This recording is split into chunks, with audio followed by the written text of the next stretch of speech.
in motion. We thank Con Ed for its sponsorship of Greening the Garden and Garden Trams, which are fueled with clean, natural gas. Enjoy your ride. Botanical Garden was founded in 1891 and has been an oasis of beauty and learning for generations of visitors. The Botanical Garden encompasses 250 acres and is home to more than 1 million living plants.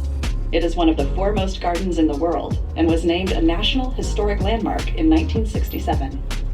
Just up the hill on Side B, past the large rock outcropping, is the Rock Garden. It's home to an incredible selection of unusual flowers and plants from around the world that are grown in, around, and on rocks, including some of the smallest plants in the Botanical Garden.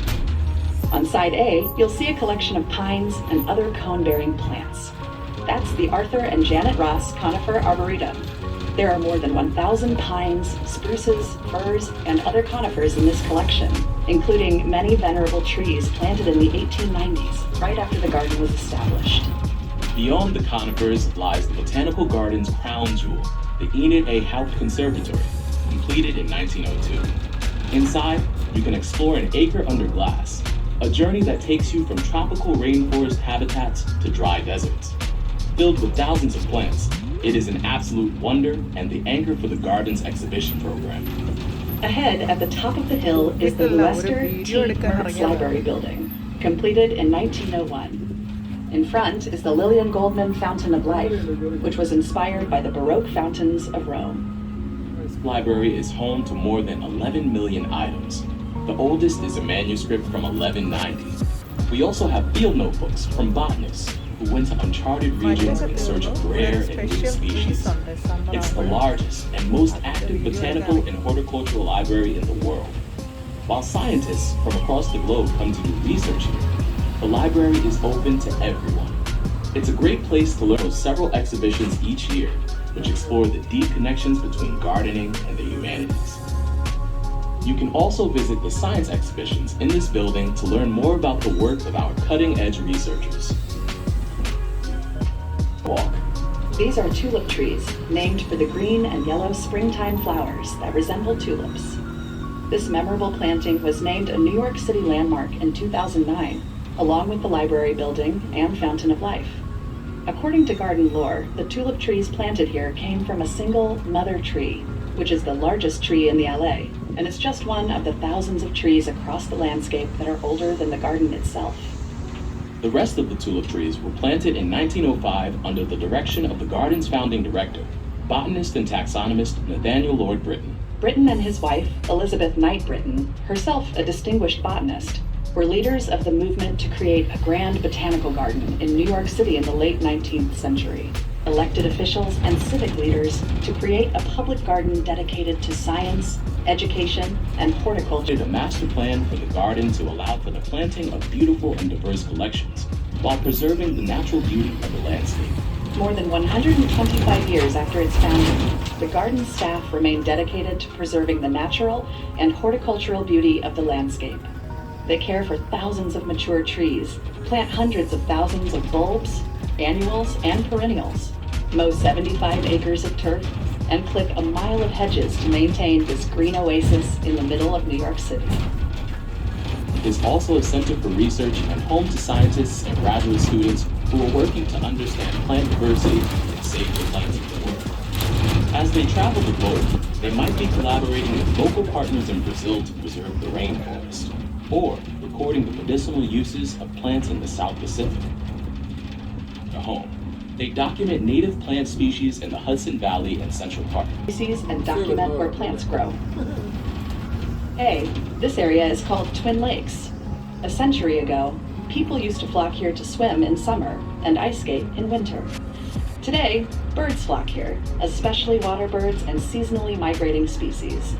On Saturday mornings, you can join free bird watching tours. Garden visitors have spotted more than 200 species. Across the Bronx River, originating in Westchester County and extending 23 miles to the East River, it is the city's only freshwater river. Once lined with factories and mills, it became very polluted. Now, thanks to the efforts of conservation organizations, the river is cleaner than it has been in centuries. and is once again home to a wonderful array of wildlife, from beavers to American eels. Upstream from here, the Bronx River cuts a dramatic gorge through the 50-acre Thane family forest, the largest surviving stand of uncut first-growth forest in New York City. Since its founding, the garden has preserved the forest in its natural state, but over the centuries it has suffered from the impacts of human activity and invasive non-native species. To ensure the forest remains healthy, the garden has implemented a program of ecological restoration. Approaching our next stop, in the Magnolia Collection. This is one of the oldest plant collections in the garden. The first trees were planted here in the early 1900s. When they flower in early spring, the magnolias create an unforgettable spectacle. The Magnolia Collection is just one of many tree collections in the garden. More than 30,000 trees, ranging from centuries-old titans to newly planted saplings, grow across the landscape. We're now passing through the oak collection, which includes oaks from Europe, Asia, and North America. Oaks are among the most economically and ecologically important trees in the world. The wood is used to build fine furniture and wine casks. Deer, chipmunks, rabbits, squirrels, and many other mammals feast on the acorns. The leaves are an important source of food for the caterpillars and other insects that, in turn, are consumed by the many birds found in the garden. The living plant collections serve the garden's mission as a museum of plants. Scientists and students use these collections to learn about the diversity and adaptability of the plant kingdom. Students can visit throughout the year and observe how different species and cultivated varieties change with the seasons. Our curators constantly evaluate the collections and search out interesting new varieties to add. Just about to pass the green zone at the top of the hill on side A. That's the home of the Green Materials Recycling Center, funded by generous public and private donors. It's where we compost all the leaves, grass clippings, spent flowers, and other material generated as we care for the garden. We use the compost we create to improve our soil and feed our plants, which helps to reduce the amount of chemical fertilizers needed to help our plants thrive. On the same hill on side A is the East Gate. This area, which is made accessible by the Ann Hubbard Bridge, was completely redesigned in 2017. It now provides improved daytime access to the garden for our neighbors and visitors who arrive there by subway. Up to our next stop, the Edible Academy.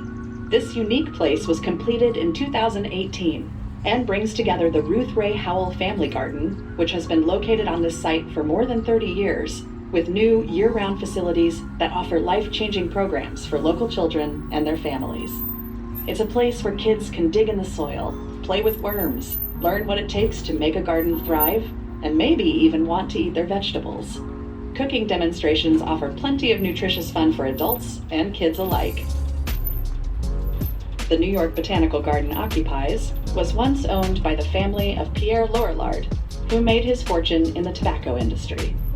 Several historic buildings from the Lorillard estate remain today, including the large stone stable on side A and the nearby gatehouse, as well as the stone mill. On side B is the cherry collection. Be sure to visit in early April